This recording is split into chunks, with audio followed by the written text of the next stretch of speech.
곰팡이가 핀 벽지와 창밖으로 발목만 보이는 반지하 원룸.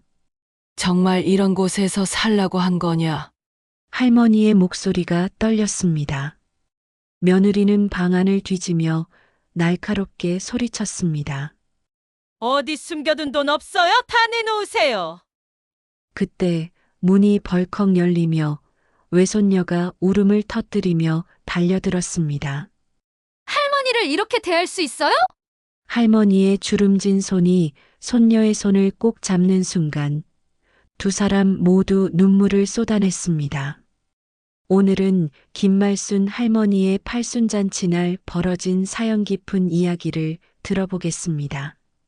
사연 시작 전에 무료인 구독과 좋아요 버튼 부탁드립니다. 힘을 주시는 의견 또는 시청 소감 남겨주시면 반갑게 인사드리겠습니다.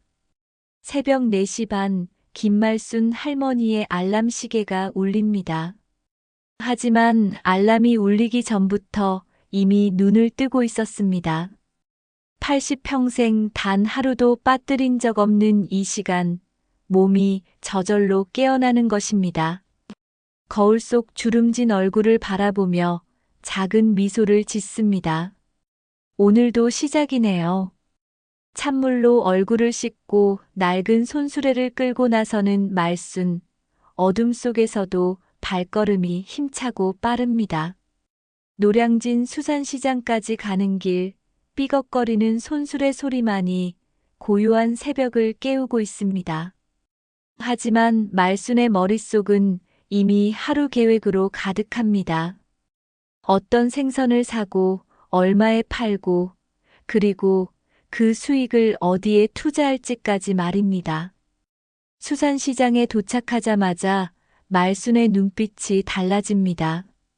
마치 전장에 나선 장군처럼 예리하고 냉철해집니다.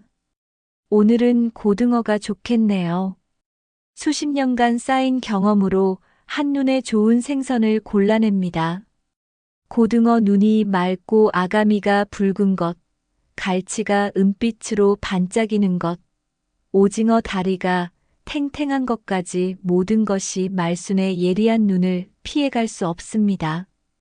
경매장에서 목소리 큰 중년 남성들 사이에 서 있는 말순, 작은 체구지만 기세는 전혀 뒤지지 않습니다.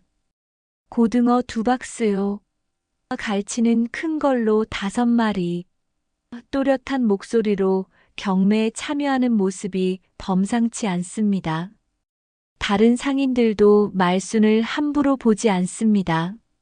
이 할머니가 보통 사람이 아니라는 것을 모두 알고 있으니까요. 말순 할머니, 오늘도 눈이 정확하시네요. 경매사가 감탄하며 말합니다. 말순은 빙그레 웃으며 답합니다. 이 나이에 눈이 어두워지면 안 되죠. 아직 할 일이 많은데요. 그 말에 주변 상인들이 웃음을 터뜨립니다.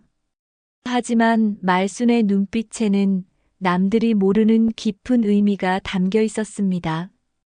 경매를 마치고 전통시장으로 향하는 말순, 손수레에 싱싱한 생선들이 가득 실려 있습니다.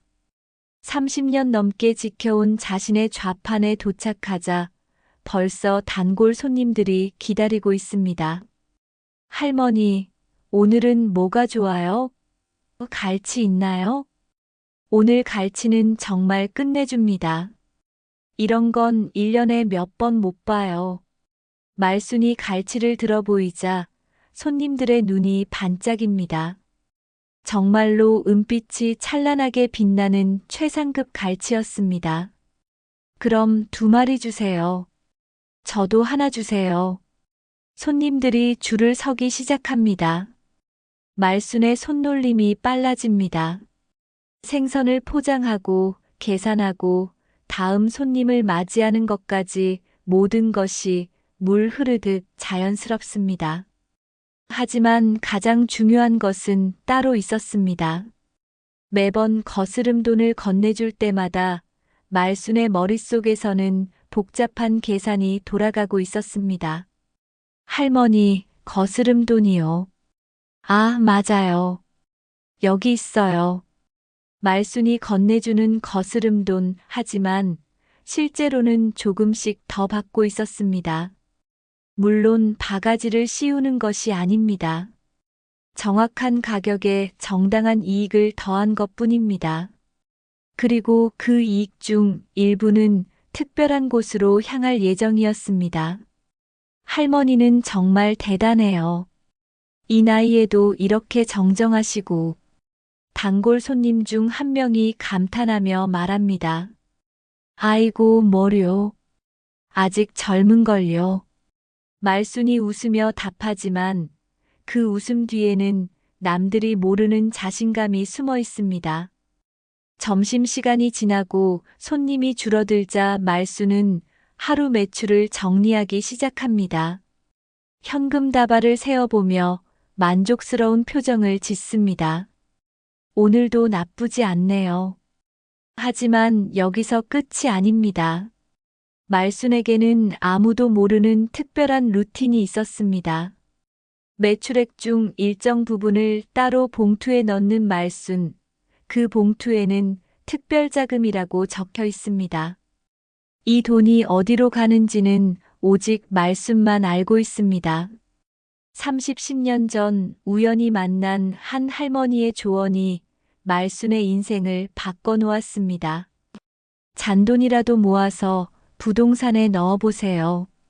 시간이 지나면 놀라실 거예요. 그날 이후 말순은 매월 일정 금액을 부동산 투자에 돌렸습니다.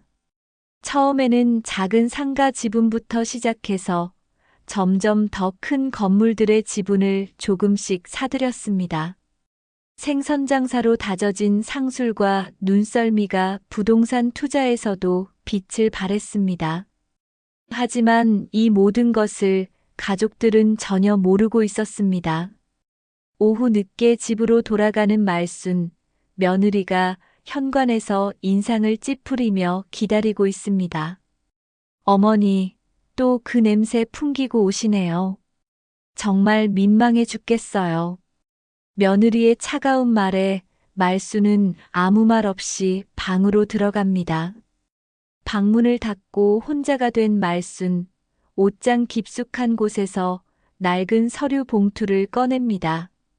그 안에는 각종 부동산 계약서와 등기부등본들이 가득 들어 있습니다.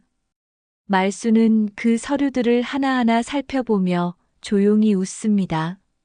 아직 모르지? 이 냄새나는 생선장수가 뭘 가지고 있는지 말이야. 서류 중 하나를 꺼내보는 말순. 그것은 서울 시내 한복판에 있는 대형 빌딩의 지분 계약서였습니다. 그 빌딩의 가치는 무려 50억 원. 그리고 말순은 그 빌딩의 상당 부분을 소유하고 있었습니다. 물론 아무도 모르는 비밀이었습니다. 며느리야, 아직 시간이 있어. 말순이 혼잣말을 하며 서류를 다시 봉투에 넣습니다. 팔순잔치가 코앞으로 다가온 지금 말순의 마음속에는 어떤 계획이 자리 잡고 있었습니다. 그동안 숨겨왔던 모든 것을 세상에 드러낼 때가 온 것 같았습니다. 거울 앞에 선 말순, 주름진 얼굴이지만 눈빛만큼은 여전히 날카롭고 지혜로웠습니다. 평생 냄새나는 생선장수로 살았지만 내 진짜 모습은 따로 있다는 걸 이제 보여줄 때가 왔구나. 팔순잔치 날 모든 것이 달라질 것이라는 예감이 말순의 가슴을 두근거리게 만들었습니다. 팔순잔치 당일 동네 회관은 이른 아침부터 분주합니다. 말순의 오랜 친구들과 시장 상인들, 그리고 동네 사람들이 하나둘 모여들기 시작합니다. 말순 언니, 정말 80이 되셨다니 믿어지지 않아요. 그러게 말이에요. 아직도 정정하시잖아요. 말순은 새벽부터 일어나 정성스럽게 준비한 한복을 입고 있습니다. 연보라색 저고리에 자주색 치마, 80년 인생의 품격이 묻어나는 모습입니다. 거울을 보며 마지막 단장을 하는 말순의 얼굴에는 묘한 미소가 떠올라 있습니다. 오늘이구나. 오전 10시 잔치가 시작됩니다. 회가 나는 어느새 사람들로 가득 찹니다. 시장 상인들이 정성스럽게 준비한 떡국과 잔치국수 냄새가 공간을 가득 메웁니다. 말순 할머니 만세. 건강하게 100세까지 사세요. 사람들의 축하 인사가 끊이지 않습니다. 어머니, 정말 축하드려요. 아들이 다가와 인사를 합니다. 하지만 그의 표정은 그리 밝지 않습니다.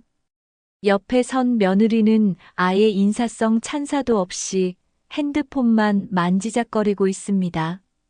고생 많으셨어요. 건성으로 던진 말에 말순은 씁쓸한 웃음을 짓습니다. 말순 언니, 오늘은 주인공이니까 편히 앉아 계세요. 친구들이 말순을 상석에 앉혀놓고 이것저것 챙겨줍니다. 하지만 말순의 시선은 계속 며느리에게 머물러 있습니다. 며느리는 친구들과 전화를 하며 큰 소리로 얘기하고 있었습니다. 네, 시어머니 팔순잔치예요. 빨리 끝났으면 좋겠어요. 점심시간이 되자 본격적인 잔치가 시작됩니다. 떡국과 잔치국수가 나오고 사람들이 한자리에 모여 앉아 정담을 나눕니다. 말순 씨는 정말 복받을 일만 남았어요. 자식들 다 키우고 이제 편히 쉬세요. 축하 인사가 이어집니다. 말순은 사람들과 대화하며 즐거운 시간을 보냅니다. 하지만 계속 신경 쓰이는 것이 있었습니다. 며느리가 아들의 귀에 뭔가 속삭이고 있는 모습이었습니다. 아들의 표정이 점점 어두워지는 것을 보며 말순의 가슴이 불안해집니다. 어머니, 갑자기 며느리가 말순에게 다가옵니다. 사람들이 많은 곳에서 큰 소리로 말하기 시작합니다. 이제 정말 연세도 많으시고 혼자서 편히 쉬시는 게 나을 것 같아서요. 주변 사람들의 시선이 일제히 며느리에게 쏠립니다. 뭔 소리야? 말순이 당황하며 묻습니다.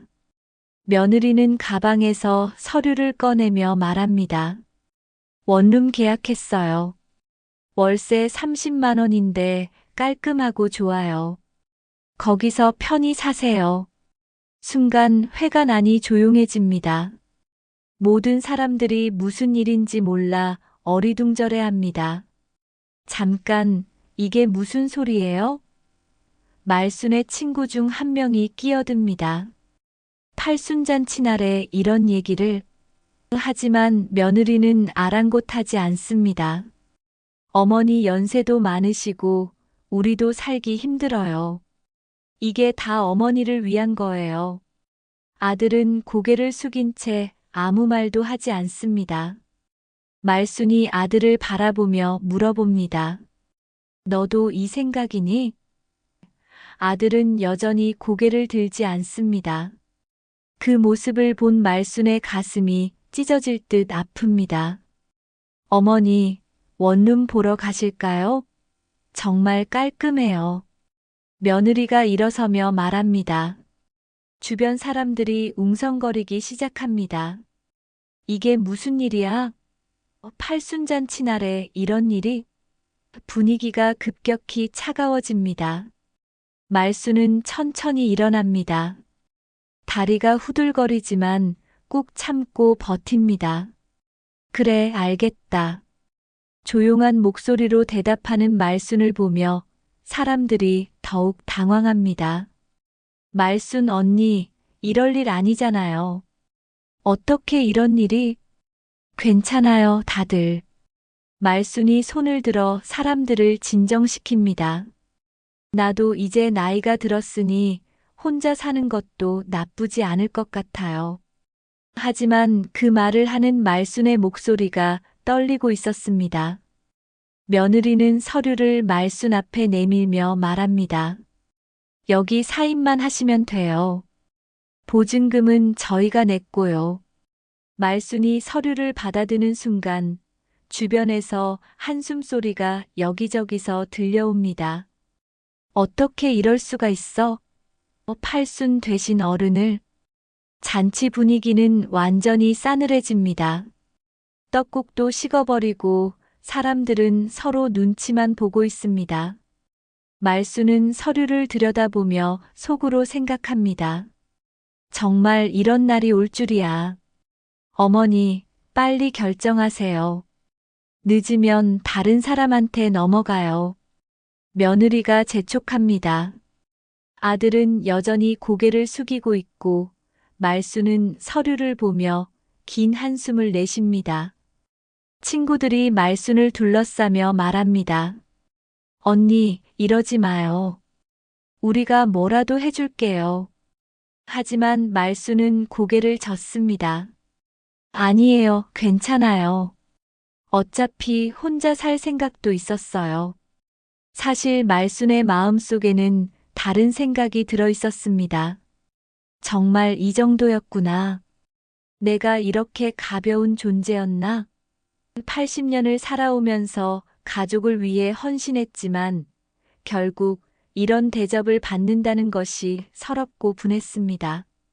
말순이 펜을 들어 서류에 사인을 하려는 순간 외손녀 미영이가 뛰어들어옵니다. 할머니. 대학교에서 급히 달려온 외손녀의 얼굴은 눈물로 범벅이 되어 있었습니다. 할머니, 이러시면 안 돼요. 하지만 이미 늦었습니다. 말순은 서류에 사인을 마친 상태였습니다.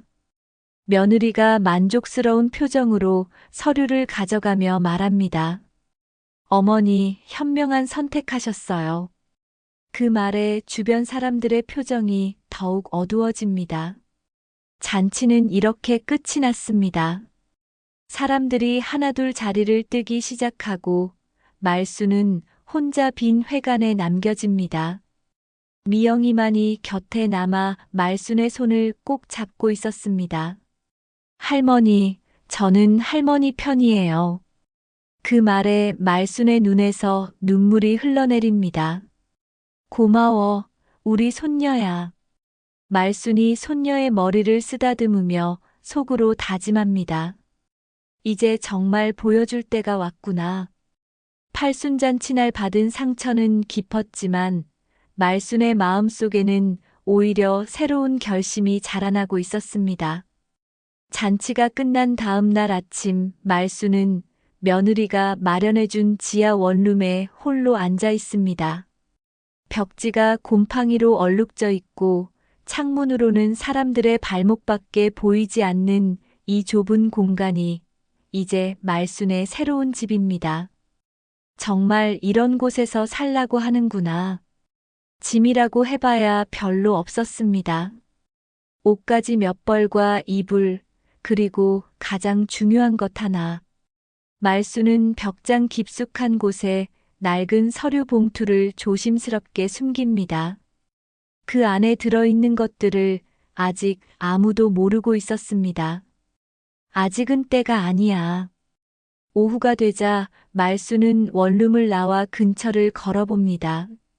동네는 낡고 후줄근했습니다. 편의점 하나와 중국집 하나가 전부인 을씨년스러운 골목길. 이게 내가 80평생 살고 받은 대접이구나. 발걸음이 무거워집니다. 그때 갑자기 지난 일들이 스쳐 지나갑니다. 30년 전 시장에서 만난 한 할머니의 말이 생생하게 떠오릅니다. 말순 씨, 잔돈이라도 모아서 부동산에 넣어보세요. 시간이 지나면 놀라실 거예요. 그 할머니는 종로에서 작은 떡집을 하다가 건물주가 된 전설적인 인물이었습니다. 그때 그 말을 듣지 않았다면 말순은 벤치에 앉아 하늘을 올려다봅니다. 그날 이후 말순의 인생이 완전히 달라졌습니다. 매일 생선 장사로 번 돈 중 일부를 꼬박꼬박 모아서 부동산 투자에 돌렸던 것입니다. 처음에는 작은 상가 지분 몇 퍼센트부터 시작했습니다.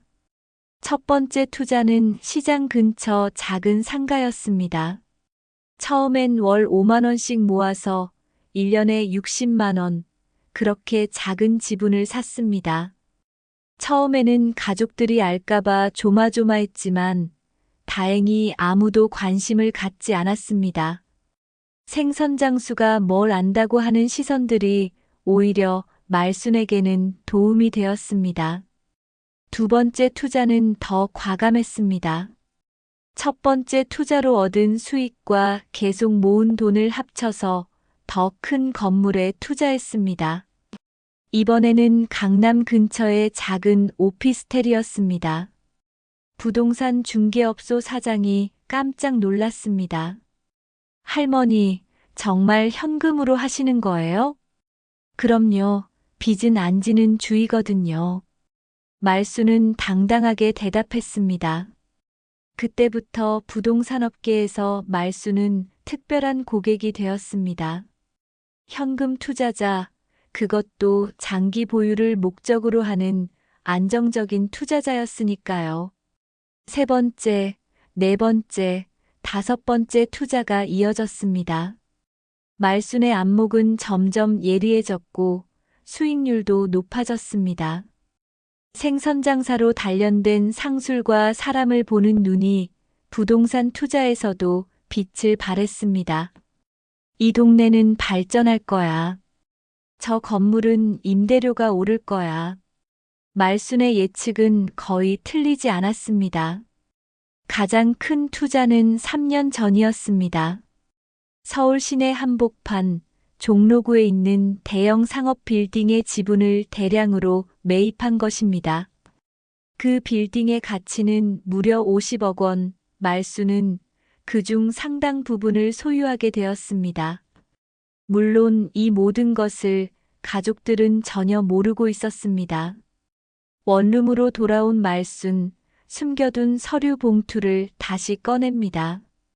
그 안에는 각종 부동산 계약서와 등기부등본들이 가득 들어 있습니다. 하나하나 살펴보며 말수는 조용히 웃습니다. 이제 때가 됐구나. 첫 번째 서류는 시장 근처 상가 지분 계약서입니다.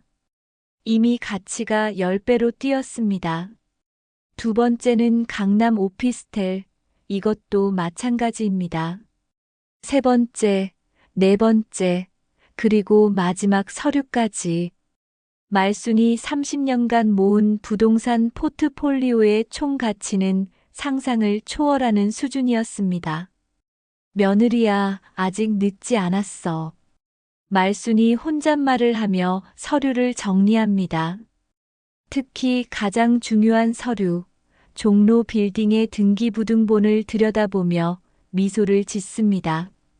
이 냄새나는 생선 장수가 뭘 가지고 있는지 아직 모르지? 그때 핸드폰이 울립니다. 손녀에게서 온 전화입니다. 할머니, 괜찮으세요? 제가 가서 같이 있을까요? 걱정스러운 목소리에 말순의 마음이 따뜻해집니다. 괜찮아, 우리 손녀야. 할머니는 생각보다 강해. 할머니, 저는 정말 화가 나요. 어떻게 그럴 수가 있어요? 손녀의 목소리에 분노가 섞여 있습니다. 말수는 잠시 침묵한 후 조용히 말합니다. 미영아, 세상에는 때가 있단다. 지금은 참을 때고 곧 보여줄 때가 올 거야. 할머니, 손녀가 의아해합니다. 하지만 말수는 더 이상 설명하지 않습니다. 곧 알게 될 거야. 할머니가 평생 뭘 했는지 말이야. 전화를 끊은 말순, 다시 서류들을 살펴봅니다. 저녁이 되자 말순은 중요한 전화를 겁니다. 여보세요, 김 부장님이세요? 저 말순입니다. 전화 너머로 반가운 목소리가 들려옵니다. 할머니, 오랜만입니다. 어떻게 지내세요? 부동산 관리회사 부장과의 통화입니다. 김 부장님, 제가 가지고 있는 종로 빌딩 지분 말이에요. 이제 좀 적극적으로 관리해 볼까 합니다. 말순의 목소리가 달라집니다. 지금까지의 순한 할머니가 아닌 냉철한 투자자의 모습입니다. 할머니, 그 빌딩 임대료 수입만 해도 월 수천만 원인데요. 뭔가 계획이 있으신가요? 부장의 궁금한 목소리에 말순은 의미심장한 웃음을 짓습니다. 네, 있어요. 아주 특별한 계획이요. 전화를 끄는 말순, 원룸 창문으로 보이는 사람들의 발목을 바라보며 생각합니다. 이제 진짜 시작이야. 나를 우습게 본 대가를 치를 때가 왔어. 비린내 밴 손으로 서류를 만지작거리며 말순의 눈빛이 예전과는 완전히 달라져 있었습니다. 며느리는 팔순잔치 이후 완전히 달라졌습니다. 마치 큰일을 해낸 사람처럼 당당해진 모습으로 친척들과 이웃들에게 자랑스럽게 말하고 다닙니다. 우리 이제 시어머니 모실 필요 없어요. 원룸으로 보냈으니 속 시원하네요. 동네 슈퍼에서 만난 이웃과의 대화는 더욱 노골적이었습니다. 언니, 정말 잘했어요. 저도 우리 시어머니 때문에 스트레스가 이만저만이 아니거든요. 그러게 말이에요.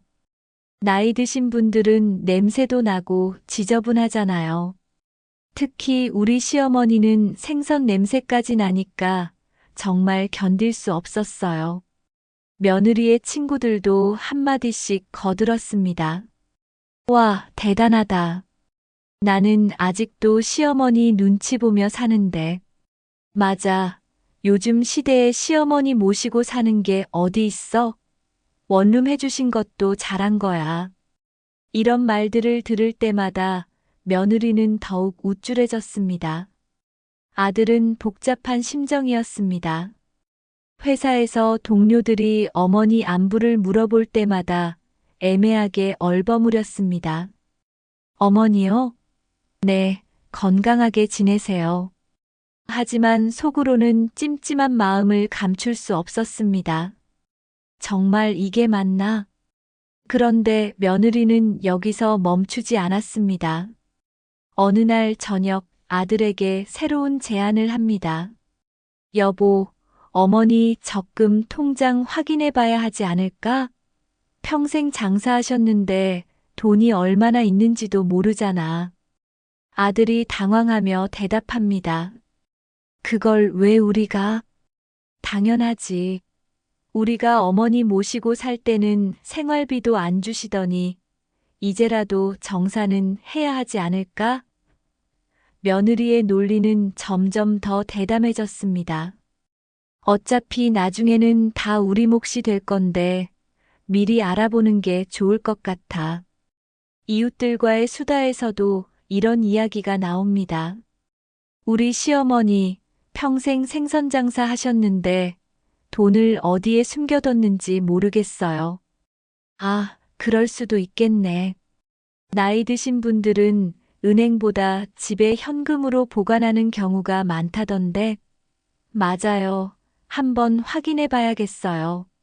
며느리는 점점 더 구체적인 계획을 세웁니다. 여보, 이번 주말에 어머니 원룸에 가서 짐 정리 도와드린다고 하자. 그때 슬쩍 확인해 보는 거야. 아들이 망설이며 말합니다. 그래도 그건 좀. 뭐가 좀이야? 우리가 어머니 챙겨드리는 건데. 주말이 되자 며느리는 정말로 행동에 옮깁니다. 어머니, 안녕하세요. 짐 정리 도와드리러 왔어요. 원룸 문을 열고 들어온 며느리의 눈빛이 예사롭지 않습니다. 말수는 불안한 마음으로 맞이합니다. 아, 그래. 별로 도울 것도 없는데. 하지만 며느리는 이미 마음속으로 계획을 세워뒀습니다. 말순이 잠시 화장실에 간 사이 옷장을 뒤지기 시작합니다. 여기 어디 숨겨뒀을까? 이불장, 옷걸이, 심지어 신발장까지 샅샅이 뒤집니다. 뭐 하는 거냐? 화장실에서 나온 말순이 깜짝 놀라며 묻습니다. 며느리는 태연하게 대답합니다. 아, 정리 좀 해드리려고요. 너무 어수선하네요. 하지만 말순은 며느리의 진짜 의도를 눈치채고 있었습니다. 며느리가 찾고 있는 것은 바로 돈이었습니다.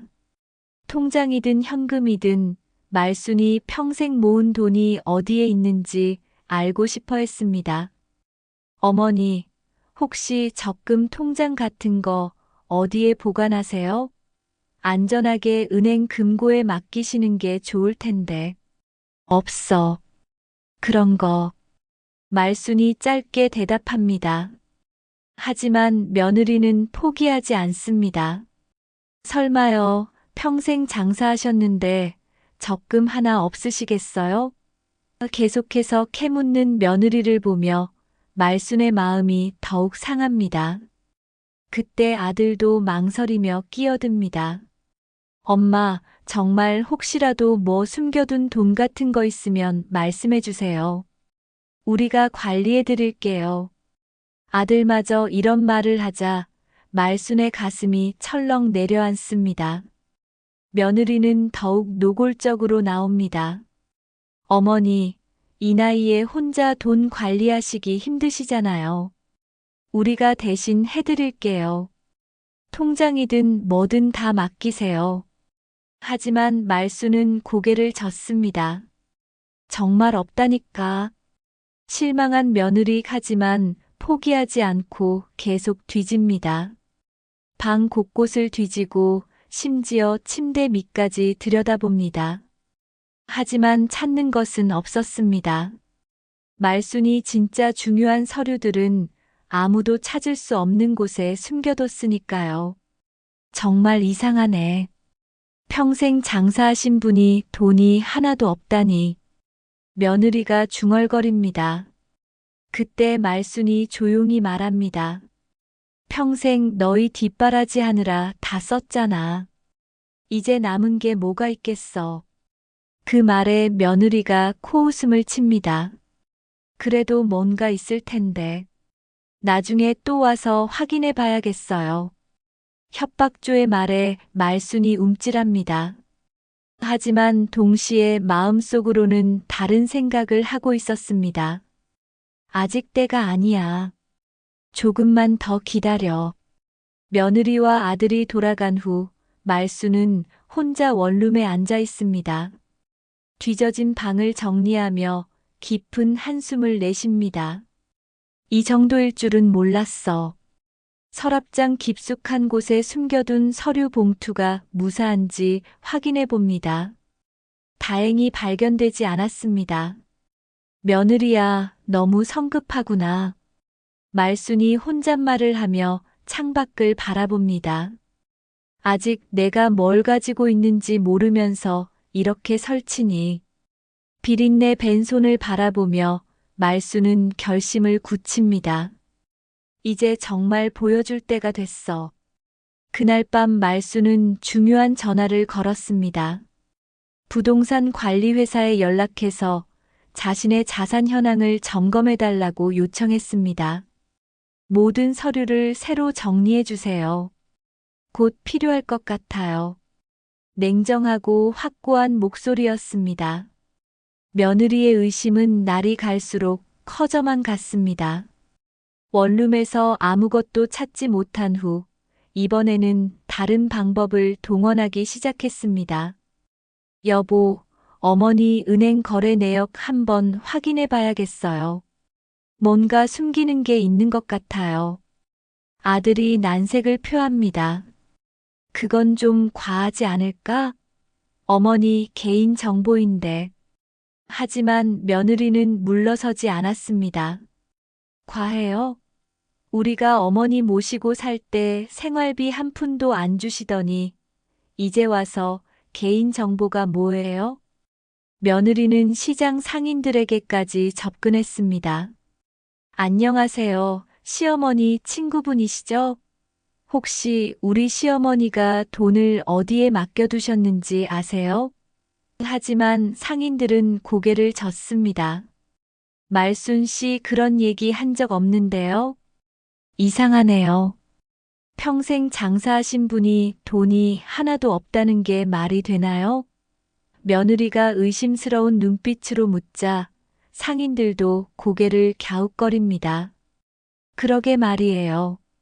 말순 씨 장사도 잘하시고 돈 관리도 철저하신데 이 소식은 금세 말순의 귀에까지 들어왔습니다. 시장 친구가 전화를 걸어 알려준 것입니다.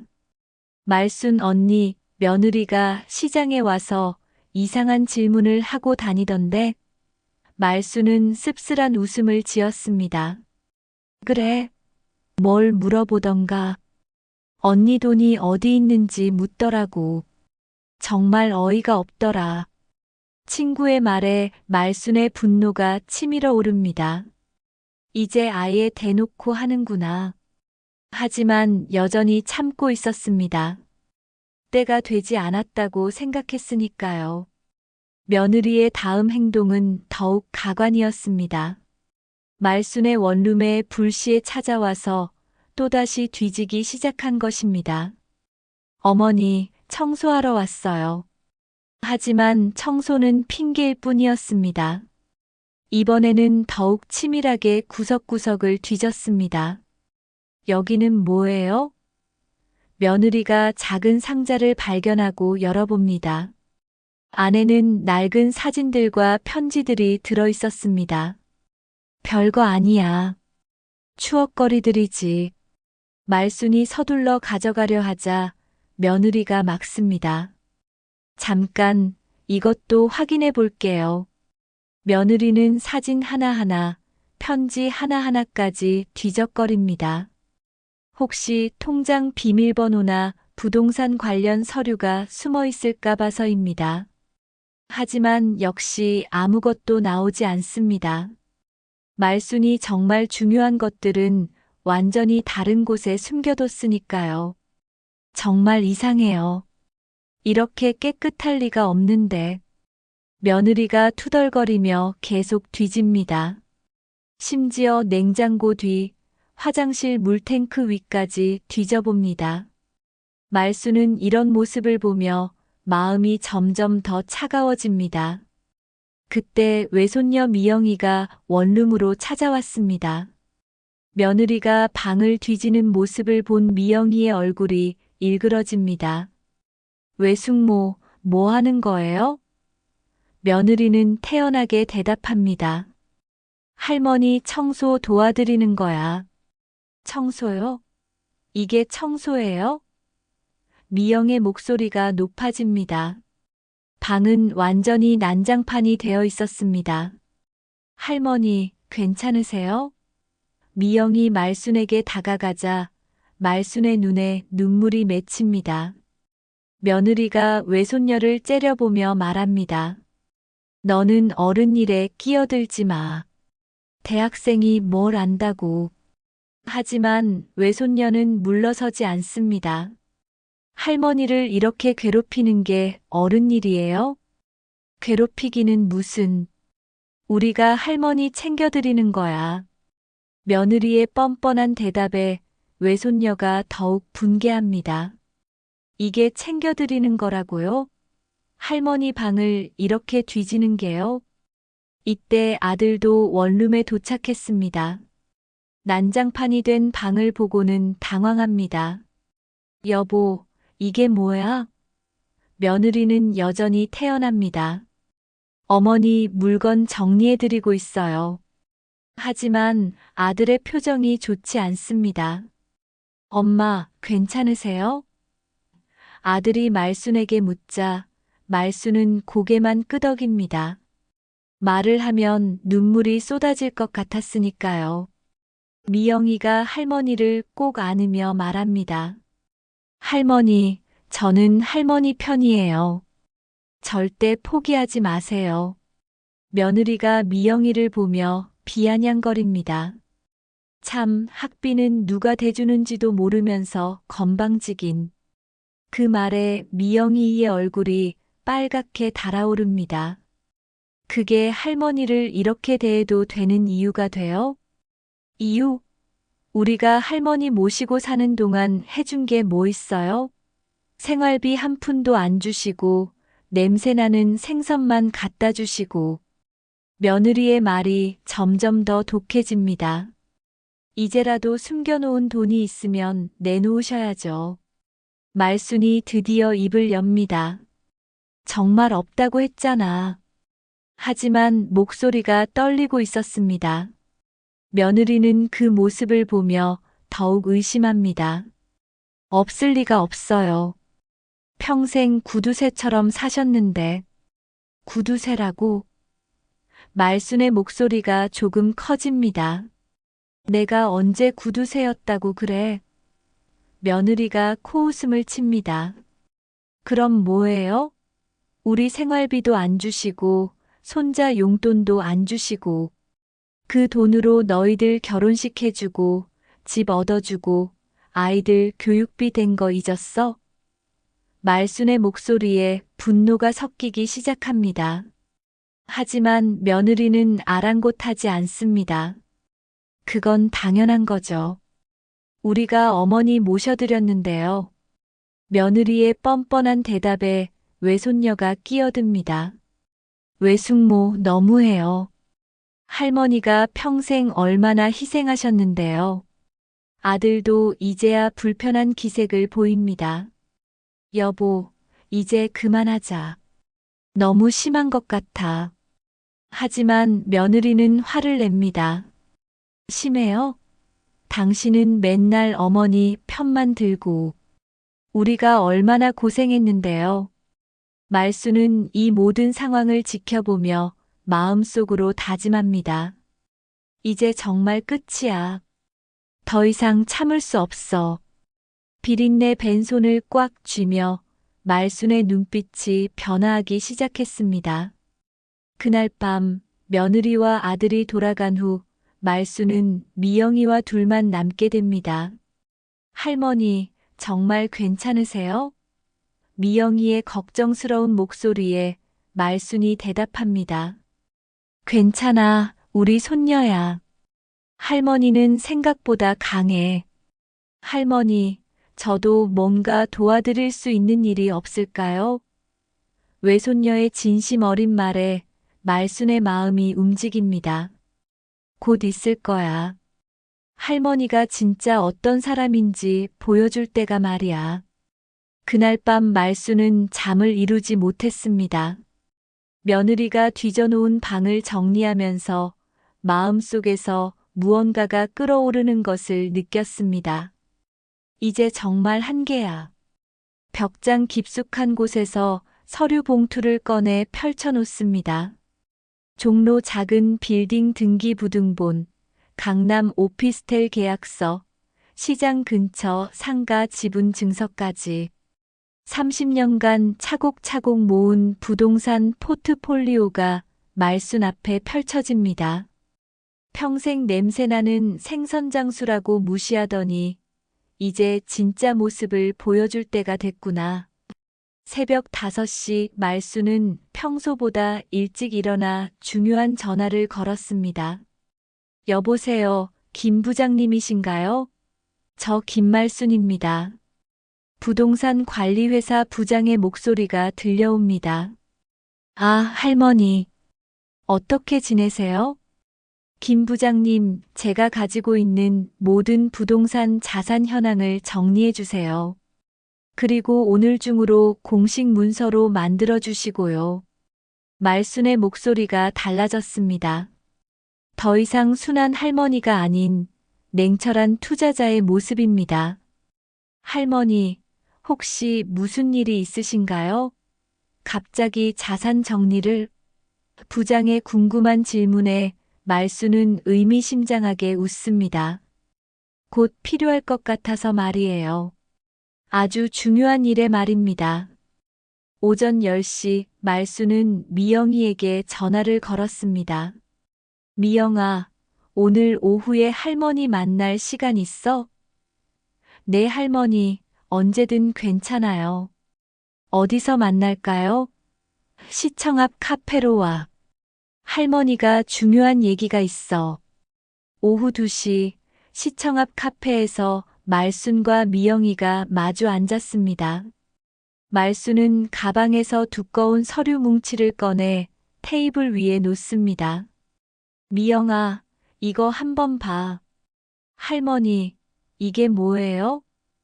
미영이가 서류를 펼쳐보는 순간 눈이 커집니다. 이게 부동산 계약서예요? 말수는 조용히 고개를 끄덕입니다. 그래, 할머니가 30년간 모은 거야. 첫 번째 서류를 본 미영이가 놀란 목소리로 말합니다. 할머니, 이 종로 빌딩이 정말 할머니 거예요? 응, 그 빌딩의 40%가 할머니 지분이야. 30년 전에 평당 100만 원에 샀는데 지금은 3천만 원이 넘어. 말순의 담담한 대답에 미영이는 말을 잇지 못합니다. 강남 오피스텔도요? 시장 근처 상가들도요? 서류를 하나씩 넘겨보는 미영이의 손이 떨립니다. 강남 오피스텔은 20년 전에 1억대였는데 지금은 5억이야. 시장 상가는 처음에 3천만 원에 샀는데 지금은 10억 넘어. 말순이 웃으며 대답합니다. 할머니. 미영이의 눈에 눈물이 맺힙니다. 그럼 왜 지금까지 아무 말씀을 안 하셨어요? 외숙모가 그렇게 괴롭혔는데. 말순이 미영이의 손을 잡으며 말합니다. 때가 있는 거야. 너무 일찍 보여주면 재미없잖아. 총 가치가 얼마나 돼요? 미영이의 조심스러운 질문에 말순은 계산기를 꺼냅니다. 대략 35억 정도 될 거야. 부동산 가격이 계속 올라서 처음 투자금의 10배는 넘었어. 미영이는 완전히 말을 잃었습니다. 35억이요? 미영이가 입을 다물지 못합니다. 그래, 종로 빌딩만 해도 현재 시세 20억이 넘어. 거기다 강남 오피스텔 4채에 각종 상가들까지. 말순이 자세히 설명해 줍니다. 미영아, 이제 할머니가 뭘 하려는지 알겠지? 말순의 눈빛이 예리해집니다. 외숙모가 할머니를 우습게 보고 돈을 찾아 헤맨다고? 그럼 제대로 보여줘야지. 미영이가 걱정스러운 표정으로 묻습니다. 할머니, 그럼 어떻게 하실 거예요? 말수는 서류를 다시 정리하며 말합니다. 일단 외숙모가 얼마나 더 설칠지 지켜볼 거야. 그 다음에 한 방에 보여주는 거지. 할머니 진짜 대단하세요. 어떻게 이런 걸 혼자서 다 하셨어요? 미영이의 감탄에 말순이 웃습니다. 생선 장사로 사람 보는 눈이 생겼거든. 부동산도 마찬가지야. 개발 계획 나오기 전에 미리 사두고 지하철 연장되기 전에 미리 투자하고. 그럼 외삼촌이랑 외숙모는 이거 전혀 모르는 거네요? 당연하지. 생선 냄새나는 할머니가 뭘 안다고 생각하겠어? 30년 전 내가 종로에 투자할 때 외숙모는 할머니가 무슨 부동산이냐고 비웃었거든. 말순의 목소리에 씁쓸함과 동시에 자신감이 묻어납니다. 미영이가 갑자기 걱정스러운 표정을 짓습니다. 할머니, 그런데 이걸 알게 되면 외숙모가 더 심하게 굴지도 몰라요. 말순은 고개를 젓습니다. 더 심하게 군다고? 그럼 그때 진짜 보여주는 거지. 미영아, 할머니가 하나만 부탁할게. 말순이 진지한 표정으로 말합니다. 이 얘기는 아직 아무에게도 하지 마. 할머니가 직접 보여줄 때까지 말이야. 미영이가 고개를 끄덕입니다. 네, 할머니. 약속드릴게요. 카페를 나서며 미영이가 말합니다. 할머니, 정말 자랑스러워요. 그동안 얼마나 힘드셨을까요? 말순이 미영이의 어깨를 토닥이며 말합니다. 힘들긴 했지. 하지만 이제 다 보상받을 거야. 저녁에 원룸으로 돌아온 말순, 서류들을 다시 안전한 곳에 보관합니다.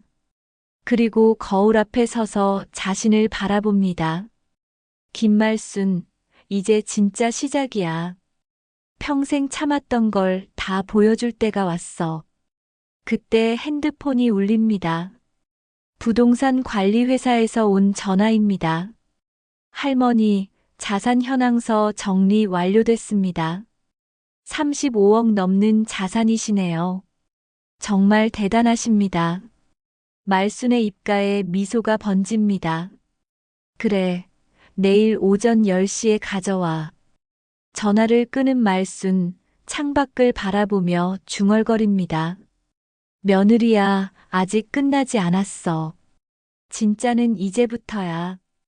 비린내 밴 손을 바라보며 말순은 자신의 진짜 힘을 보여줄 준비를 마쳤습니다. 그날 밤 말순은 중요한 결심을 내렸습니다. 더 이상 참을 수 없었습니다.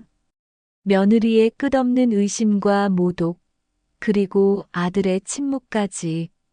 이제 정말 끝장을 내야겠어. 새벽 5시 말순은 평소보다 더 일찍 일어나 정장을 꺼내 입었습니다. 30년 전 부동산 투자를 시작할 때 처음 산 정장이었습니다. 거울 앞에 선 말순의 모습이 달라져 있었습니다. 더 이상 냄새나는 생선장수가 아닌 35억 자산을 가진 투자자의 모습이었습니다. 김말순, 오늘이 진짜 너를 보여주는 날이야. 오전 9시 말순은 부동산 관리 회사로 향했습니다. 김 부장이 깜짝 놀라며 말합니다. 할머니, 오늘 정말 달라 보이시네요. 말순은 당당하게 대답합니다. 오늘 중요한 일이 있어서 말이에요. 제 자산 현황서 완성됐나요? 네, 여기 있습니다. 김 부장이 건네준 두꺼운 서류 뭉치를 받아든 말순의 손이 떨리지 않습니다. 오히려 확신에 찬 모습입니다. 모든 부동산의 현재 시세까지 다 반영된 거죠? 네, 정확합니다.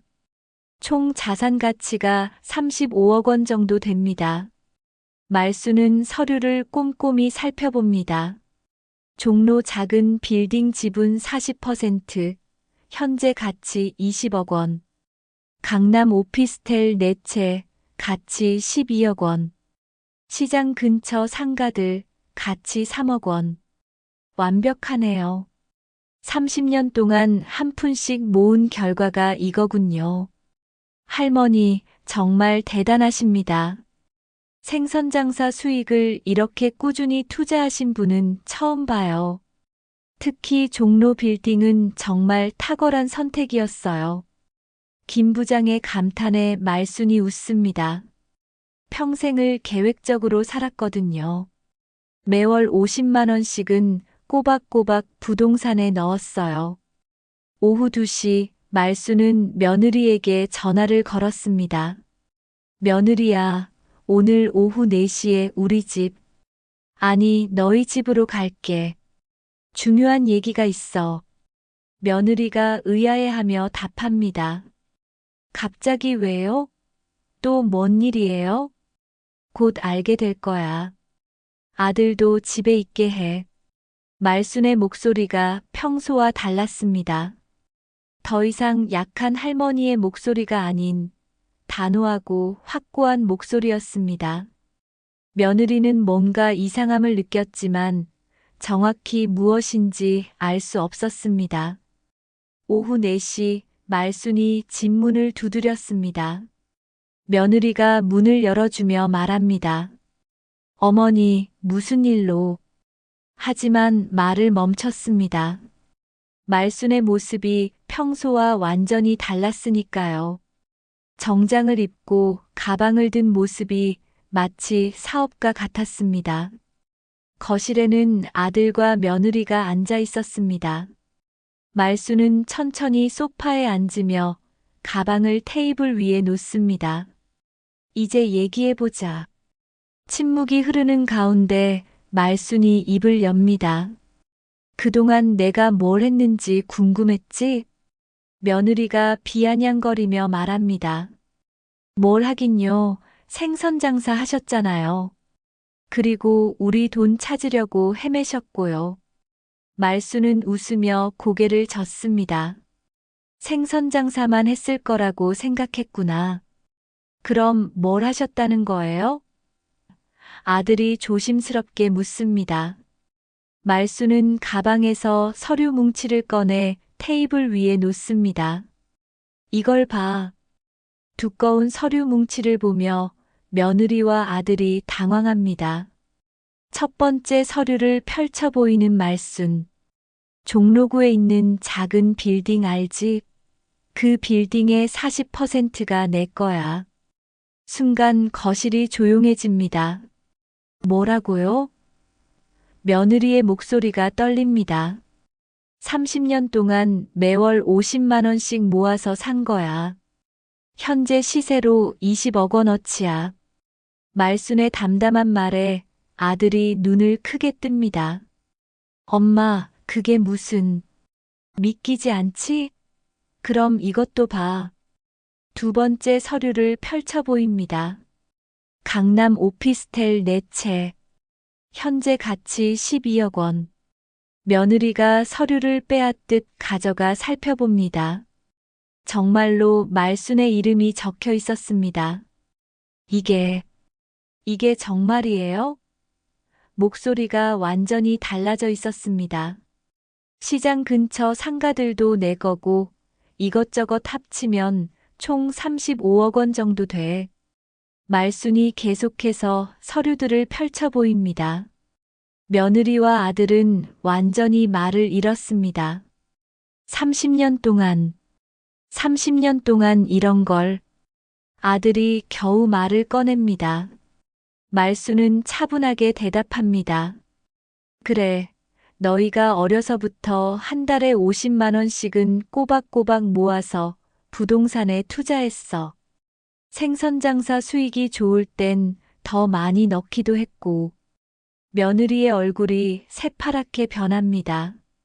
그럼 처음부터 이런 걸 가지고 계셨던 거예요?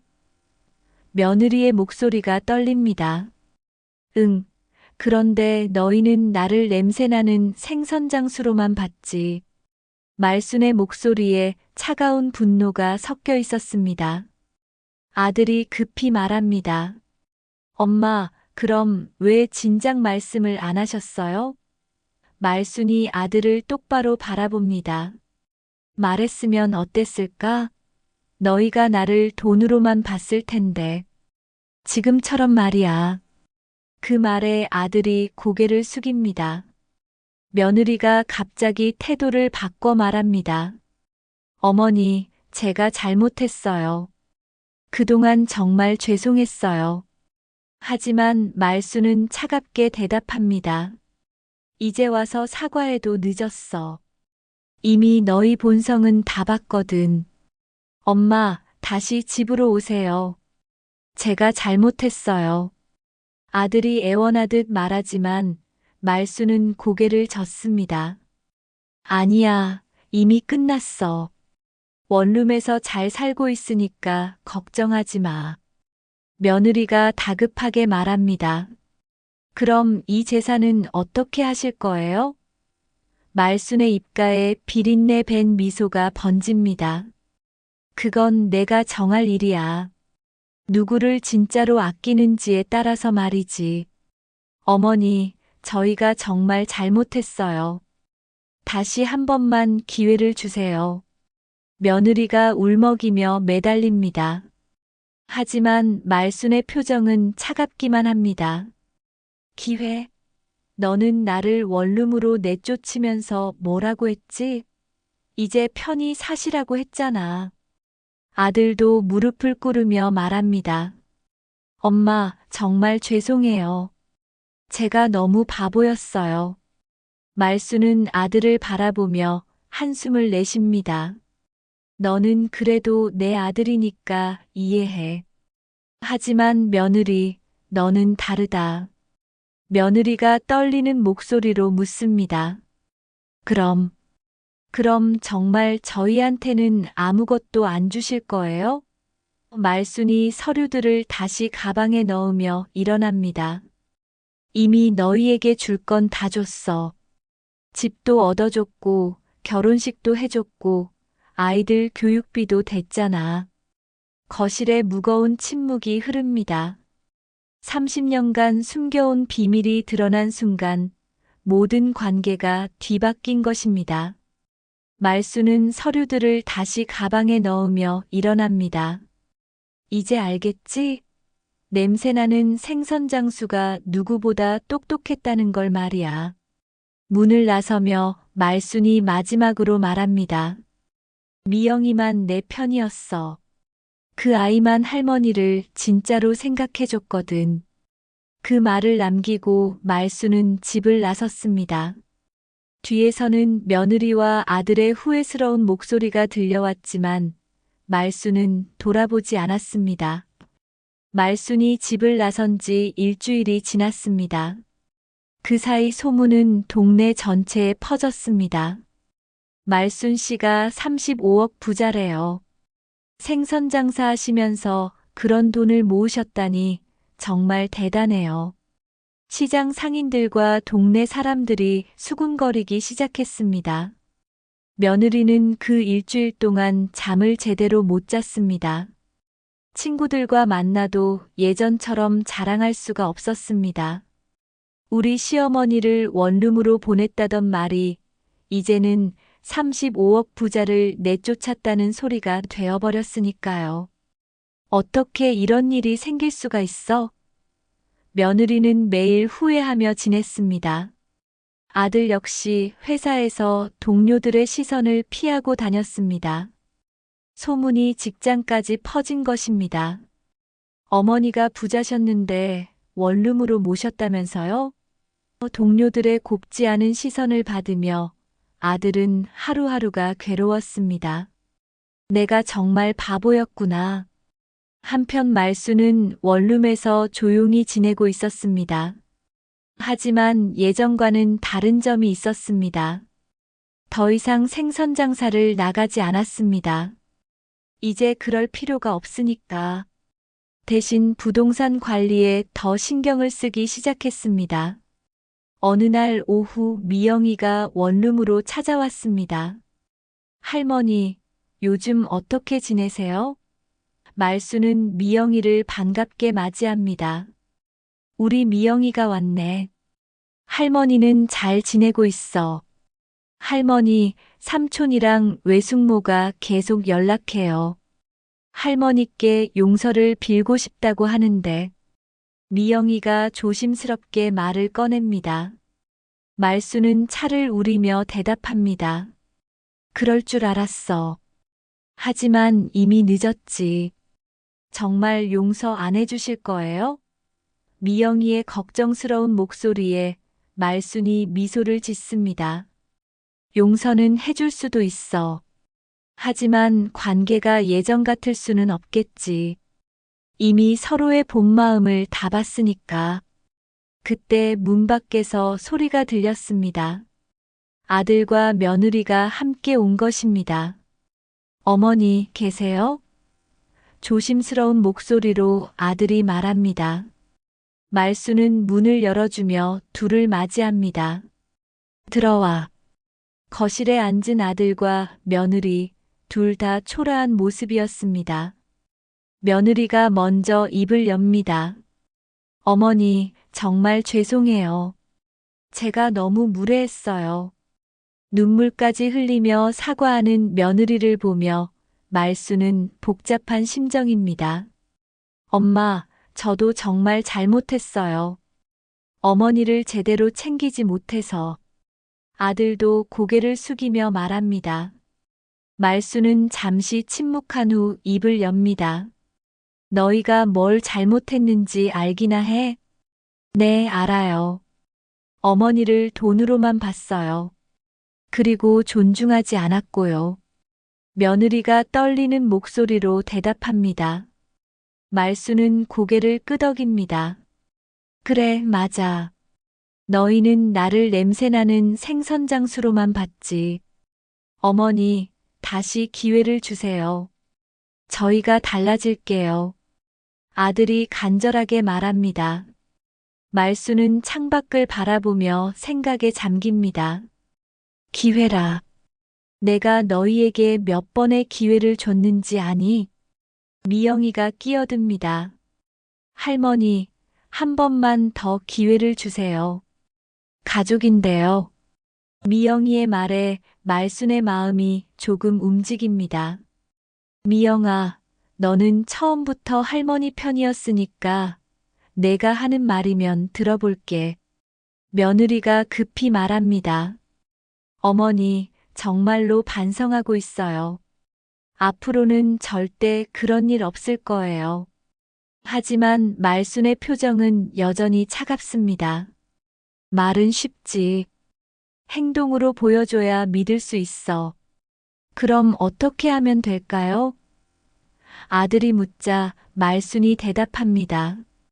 일단 나는 이 원룸에서 계속 살 거야. 너희와 함께 살 생각은 없어.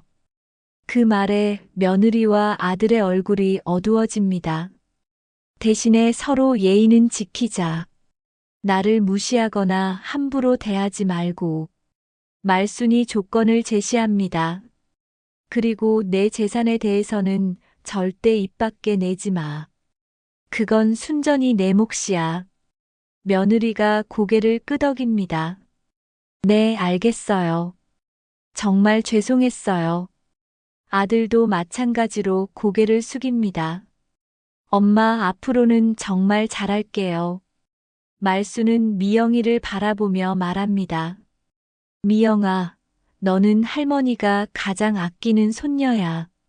앞으로도 할머니 곁에 있어 줄래? 미영이가 환하게 웃으며 대답합니다. 당연하죠, 할머니. 며느리가 조심스럽게 묻습니다. 어머니, 그럼 이제 관계를 회복할 수 있는 건가요? 말수는 잠시 생각한 후 대답합니다. 시간이 필요해. 하지만 너희가 진심으로 변한다면 고려해 볼게. 그날 이후 아들과 며느리의 태도가 완전히 달라졌습니다. 일주일에 한 번씩 안부를 묻고 필요한 것이 있는지 확인했습니다. 하지만 말순의 마음은 쉽게 열리지 않았습니다. 아직은 시간이 더 필요해. 한 달 후 말순은 중요한 결정을 내렸습니다. 미영이를 불러 말했습니다. 미영아, 할머니가 너에게 물려줄 게 있어. 종로 빌딩 지분 중 일부를 미영이에게 증여하기로 한 것입니다.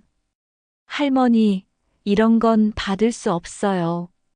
미영이가 놀라며 말하자 말순이 웃습니다. 받아야 해. 너만이 할머니를 진짜로 아껴줬으니까. 미영이의 눈에 눈물이 맺힙니다.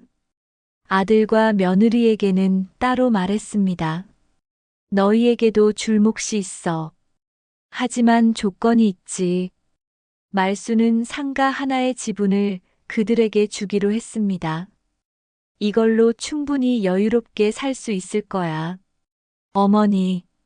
며느리가 감격하며 말하려 하자 말순이 손을 들어막습니다. 조건을 말하지 않았나. 앞으로 평생 나를 존중해야 해. 그리고 미영이를 잘 대해야 하고. 그렇게 말순의 팔순 이후 새로운 생활이 시작되었습니다. 원룸에서의 홀로서기 하지만 이제는 당당하고 여유로운 생활이었습니다. 30년간 쌓아온 지혜와 자산이 말순에게 진정한 자유를 가져다 준 것입니다. 어느 날 저녁 말순은 거울 앞에 서서 자신을 바라봅니다. 주름진 얼굴이지만 눈빛만큼은 당당하고 자신감이 넘쳤습니다. 김말순, 80평생 헛살지 않았구나. 비린내 밴 손을 바라보며 말수는 조용히 웃었습니다. 그 손이 만들어낸 기적적인 인생 역전. 이제야 진짜 자신의 삶을 사는 것 같았습니다. 오늘 이야기 끝까지 들어주셔서 감사합니다. 더 좋은 사연으로 찾아뵙겠습니다. 감사합니다.